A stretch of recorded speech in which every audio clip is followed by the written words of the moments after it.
حضرت عبداللہ بن عباس رضی اللہ تعالی عنہ سے ابو سفیان بن حرب نے یہ واقعہ بیان کیا ہے کہ ہرقل شاہ روم نے ان کے پاس قریش کے قافلے میں ایک آدمی بلانے کو بھیجا، اور اس وقت یہ لوگ تجارت کے لیے ملک شام گئے ہوئے تھے، اور یہ وہ زمانہ تھا جب رسول اللہ صلی اللہ علیہ وآلہ وسلم نے قریش اور ابو سفیان سے ایک وقتی عہد کیا ہوا تھا۔ جب ابو سفیان اور دوسرے لوگ ہرقل کے پاس الیا پہنچے، جہاں ہرقل نے دربار طلب کیا تھا، اس کے گرد روم کے بڑے بڑے لوگ، علماء، وزراء، امراء بیٹھے ہوئے تھے۔ ہرقل نے ان کو اور اپنے ترجمان کو بلوایا، پھر ان سے پوچھا کہ تم میں سے کون شخص مدعی رسالت کا زیادہ قریب عزیز ہے؟ ابو سفیان کہتے ہیں کہ میں بول اٹھا کہ میں اس کا سب سے زیادہ قریبی رشتہ دار ہوں۔ یہ سن کر ہرقل نے حکم دیا کہ اس کو اور ابو سفیان کو میرے قریب لا کر بٹھاؤ، اور اس کے ساتھیوں کو اس کی پیٹھ کے پیچھے بٹھا دو۔ پھر اپنے ترجمان سے کہا کہ ان لوگوں سے کہہ دو کہ میں ابو سفیان سے اس شخص کے یعنی محمد صلی اللہ علیہ وآلہ وسلم کے حالات پوچھتا ہوں۔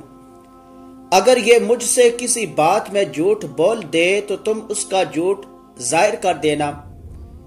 ابو سفیان کا قول ہے کہ اللہ کی قسم، اگر مجھے یہ غیرت نہ آتی کہ یہ لوگ مجھ کو جھٹلائیں گے تو میں آپ صلی اللہ علیہ وآلہ وسلم کی نسبت ضرور غلط گوئی سے کام لیتا۔ خیر، پہلی بات جو ہرقل نے مجھ سے پوچھی وہ یہ کہ اس شخص کا خاندان تم لوگوں میں کیسا ہے؟ میں نے کہا کہ وہ بڑے اونچے عالی نسب والے ہیں۔ کہنے لگا اس سے پہلے بھی کسی نے تم لوگوں میں ایسی بات کہی تھی؟ میں نے کہا نہیں۔ کہنے لگا اچھا اس کے بڑوں میں کوئی بادشاہ ہوا ہے؟ میں نے کہا نہیں۔ پھر اس نے کہا بڑے لوگوں نے اس کی پیروی اختیار کی ہے یا کمزوروں نے؟ میں نے کہا نہیں، کمزوروں نے۔ پھر کہنے لگا اس کے تابعدار روز بڑھتے جاتے ہیں یا کوئی ساتھی پھر بھی جاتا ہے؟ میں نے کہا نہیں۔ کہنے لگا کہ کیا اپنے اس دعوے نبوت سے پہلے کبھی کسی بھی موقع پر اس نے جھوٹ بولا ہے؟ میں نے کہا نہیں، اور اب ہماری اس سے صلح کی ایک مقررہ مدت ٹھہری ہوئی ہے، معلوم نہیں وہ اس میں کیا کرنے والا ہے۔ ابو سفیان کہتے ہیں میں اس بات کے سوا اور کوئی جھوٹ اس گفتگو میں شامل نہ کر سکا۔ ہرقل نے کہا کیا تمہاری اس سے کبھی لڑائی بھی ہوتی ہے؟ ہم نے کہا کہ ہاں۔ بولا پھر تمہاری اور اس کی جنگ کا کیا حال ہوتا ہے؟ میں نے کہا لڑائی ڈول کی طرح ہے، کبھی وہ ہم سے میدان جنگ جیت لیتے ہیں اور کبھی ہم ان سے جیت لیتے ہیں۔ ہرقل نے پوچھا وہ تمہیں کس بات کا حکم دیتا ہے؟ میں نے کہا وہ کہتا ہے کہ صرف ایک اللہ ہی کی عبادت کرو، اس کا کسی کو شریک نہ بناؤ، اور اپنے ماں باپ دادا کی شرک کی باتیں چھوڑ دو، اور ہمیں نماز پڑھنے، سچ بولنے، پرہیزگاری اور صلح رحمی کا حکم دیتا ہے۔ یہ سب سن کر پھر ہرقل نے اپنے ترجمان سے کہا کہ ابو سفیان سے کہہ دے کہ میں نے تم سے اس کا نسب پوچھا تو تم نے کہا کہ وہ ہم میں عالی نسب ہے، اور پیغمبر اپنی قوم میں عالی نسب ہی بھیجے جایا کرتے ہیں۔ میں نے تم سے پوچھا کہ دعوی نبوت کی یہ بات تمہارے اندر اس سے پہلے کسی اور نے بھی کہی تھی؟ تو تم نے جواب دیا کہ نہیں۔ تب میں نے اپنے دل میں کہا کہ اگر یہ بات اس سے پہلے کسی نے کہی ہوتی تو میں سمجھتا کہ اس شخص نے بھی اسی بات کی تاکید کی ہے جو پہلے کہی جا چکی ہے۔ میں نے تم سے پوچھا کہ اس کے بڑوں میں کوئی بادشاہ بھی گزرا ہے؟ تم نے کہا کہ نہیں۔ تو میں نے دل میں کہا کہ ان کے بزرگوں میں سے کوئی بادشاہ ہوا ہوگا تو کہہ دوں گا کہ وہ شخص اس بہانے اپنے اباؤ اجداد کی بادشاہت اور اس کا ملک دوبارہ حاصل کرنا چاہتا ہے۔ اور میں نے تم سے پوچھا کہ اس بات کے کہنے یعنی پیغمبری کا دعویٰ کرنے سے پہلے تم نے کبھی اس کو دروغگوئی کا الزام لگایا ہے؟ تم نے کہا کہ نہیں۔ تو میں نے سمجھ لیا کہ جو شخص آدمیوں کے ساتھ دروغگوئی سے بچے وہ اللہ کے بارے میں کیسے جھوٹی بات کہہ سکتا ہے۔ اور میں نے تم سے پوچھا کہ بڑے لوگ اس کے پیروکار ہوتے ہیں یا کمزور آدمی؟ تم نے کہا کمزوروں نے اس کی اتباع کی ہے۔ تو دراصل یہی لوگ پیغمبروں کے متبعین ہوتے ہیں۔ اور میں نے تم سے پوچھا کہ اس کے ساتھی بڑھ رہے ہیں یا کم ہو رہے ہیں؟ تم نے کہا کہ وہ بڑھ رہے ہیں، اور ایمان کی کیفیت یہی ہوتی ہے حتیٰ کہ وہ کامل ہو جاتا ہے۔ اور میں نے تم سے پوچھا کہ آیا کوئی شخص اس کے دین سے ناخوش ہو کر مرتد بھی ہو جاتا ہے؟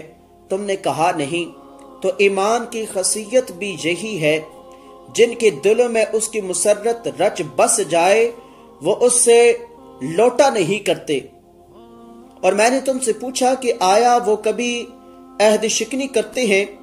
تم نے کہا نہیں۔ پیغمبروں کا یہی حال ہوتا ہے، وہ عہد کے خلاف ورزی نہیں کرتے۔ اور میں نے تم سے کہا کہ وہ تم سے کسی چیز کے لیے کہتے ہیں، تم نے کہا کہ وہ ہمیں حکم دیتے ہیں کہ اللہ کی عبادت کرو، اس کے ساتھ کسی کو شریک نہ ٹھہراؤ، اور تمہیں بتوں کی پرستش سے روکتے ہیں، سچ بولنے اور پرہیزگاری کا حکم دیتے ہیں۔ لہٰذا اگر یہ باتیں جو تم کہہ رہی ہو سچ ہیں تو عنقریب وہ اس جگہ کا مالک ہو جائے گا کہ جہاں میرے یہ دونوں پاؤں ہیں۔ مجھے معلوم تھا کہ وہ پیغمبر آنے والا ہے، مگر مجھے یہ معلوم نہیں تھا کہ وہ تمہارے اندر ہوگا۔ اگر میں جانتا کہ اس تک پہنچ سکوں گا تو اس سے ملنے کے لیے ہر تکلیف گوارا کرتا۔ اگر میں اس کے پاس ہوتا تو اس کے پاؤں دھوتا۔ ہرقل نے رسول اللہ صلی اللہ علیہ وآلہ وسلم سے وہ خط منگوایا جو آپ نے دیا قلبی کے ذریعے حاکم بصرہ کے پاس بھیجا تھا، اور اس نے وہ ہرقل کے پاس بھیج دیا تھا۔ پھر اس کو پڑھا تو اس میں لکھا تھا، اللہ کے نام کے ساتھ جو نہایت مہربان اور رحم والا ہے۔ اللہ کے بندے اور اس کے پیغمبر محمد صلی اللہ علیہ وآلہ وسلم کی طرف سے یہ خط ہے۔ شاہ روم کے لیے اس شخص پر سلام ہو جو ہدایت کی پیروی کرے۔ اس کے بعد میں آپ کے سامنے دعوت اسلام پیش کرتا ہوں۔ اگر آپ اسلام لے آئیں گے تو دین دنیا میں سلامتی نصیب ہوگی، اللہ آپ کو دوہرا ثواب دے گا، اور اگر آپ میری دعوت سے روگردانی کریں گے تو آپ کی رعایا کا گناہ بھی آپ ہی پر ہوگا۔ اور اے اہل کتاب، ایک ایسی بات پر آ جاؤ جو ہمارے اور تمہارے درمیان یکساں ہے، وہ یہ کہ ہم اللہ کے سوا کسی کی عبادت نہ کریں اور کسی کو اس کا شریک نہ ٹھہرائیں، اور نہ ہم میں سے کوئی کسی کو اللہ کے سوا اپنا رب بنائے۔ پھر اگر وہ اہل کتاب اس بات سے منہ پھیر لیں تو مسلمانوں، تم ان سے کہہ دو کہ تم مانو یا نہ مانو، ہم تو ایک اللہ کے اطاعت گزار ہیں۔ ابو سفیان کہتے ہیں، جب ہرقل نے جو کچھ کہنا تھا کہہ دیا اور خط پڑھ کر فارغ ہوا تو اس کے ارد گرد بہت شور و غر ہوا، بہت سی آوازیں اٹھیں اور ہمیں باہر نکال دیا گیا۔ تب میں نے اپنے ساتھیوں سے کہا کہ ابو کبشہ کے بیٹے نبی کریم صلی اللہ علیہ وآلہ وسلم کا معاملہ تو بہت بڑھ گیا، دیکھو تو اس سے بنی اسفر روم کا بادشاہ بھی ڈرتا ہے۔ مجھے اس وقت سے اس بات کا یقین ہو گیا کہ نبی کریم صلی اللہ علیہ وآلہ وسلم عنقریب غالب ہو کر رہیں گے، حتیٰ کہ اللہ نے مجھے مسلمان کر دیا۔ راوی کہتی ہیں کہ ابن نطور الیا کا حاکم ہرقل کا مصائب اور شام کے نصرہ کا لاٹ پادری بیان کرتا تھا کہ ہرکل جب الیا آیا ایک دن صبح کو پریشان اٹھا تو اس کے درباریوں نے دریافت کیا کہ آج ہم آپ کی حالت بدلی ہوئے پاتے ہیں، کیا وجہ ہے؟ ابن نطور کا بیان ہے کہ ہرکل نجومی تھا، علم نجوم میں وہ پوری مہارت رکھتا تھا۔ اس نے اپنے ہم نشینیوں کو بتایا کہ میں نے آج رات ستاروں پر نظر ڈالی تو دیکھا کہ ختنہ کرنے والوں کا بادشاہ ہمارے ملک پر غالب آ گیا ہے، بھلا اس زمانے میں کون لوگ ختنہ کرتے ہیں؟ انہوں نے کہا کہ یہودیوں کے سوا کوئی ختنہ نہیں کرتا، سو ان کی وجہ سے پریشان نہ ہو۔ سلطنت کی تمام شہروں میں یہ حکم لکھ بھیجیے کہ وہاں جتنے یہودی ہوں سب قتل کر دیے جائیں۔ وہ لوگ انہیں باتوں میں مشغول تھے کہ ہرکل کے پاس ایک آدمی لایا گیا جسے شاہ غسان نے بھیجا تھا۔ اس نے رسول اللہ صلی اللہ علیہ وآلہ وسلم کے حالات بیان کیے۔ جب ہرکل نے سارے حالات سن لیے تو کہا کہ جا کر دیکھو وہ ختنہ کیے ہوئے ہیں یا نہیں۔ انہوں نے اسے دیکھا تو بتلایا کہ وہ ختنہ کیا ہوا ہے۔ ہرکل نے جب اس شخص سے عرب کے بارے میں پوچھا تو اس نے بتلایا کہ وہ ختنہ کرتے ہیں۔